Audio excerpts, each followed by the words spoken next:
Privilege to be here. We in Botswana believe that Botswana and Zimbabwe, we are one people. We share a common history. We share a common destiny.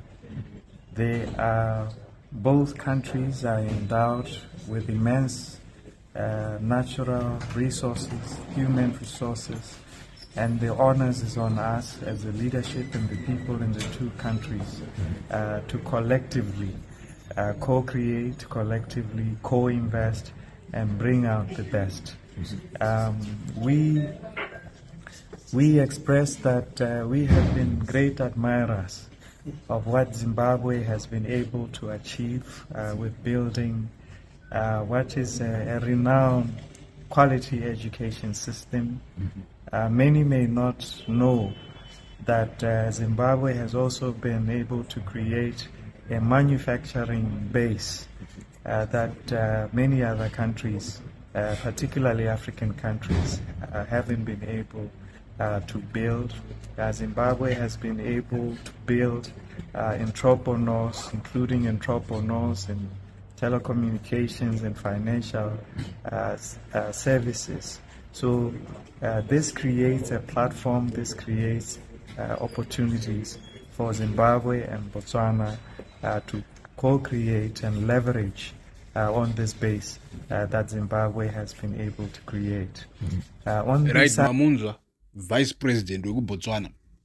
First thing ndechekuti tasaimuone age yemfana. Unyazoona kuti Botswana ka Dumaboko mfana uyu unyazoona kuti ya vakulidwa nema youth and it ndo zvavari kuita. But tingamati ma youth zvekudaro here. I think vanhu kuma 50 as my youth, they are gentlemen in their prime time.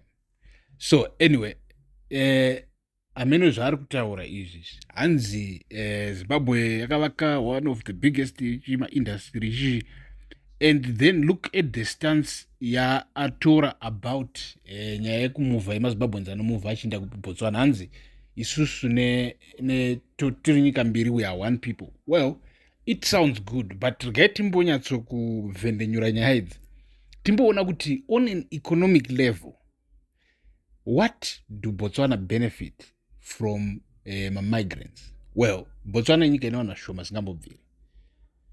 Inyika yekuti iri kuda vanhu vayo mamwe mabasa havachamadi, havaiti kushanda mumba, kudidi, kurisa mbudzi, kunoshanda kumapurazi kuita sei, handiti.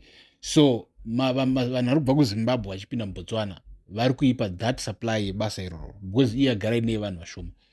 I think vachi around 2.6 million right now, around 2.6 million. So that's why achitaura zvaari kutaura. So kureva kuti ma-problems eZimbabwe to some extent might be benefiting Botswana. And it paSouth Africa vakutidzinga havachadi vanhu vekuZimbabwe, and it vachitichi vari kutora mabasa.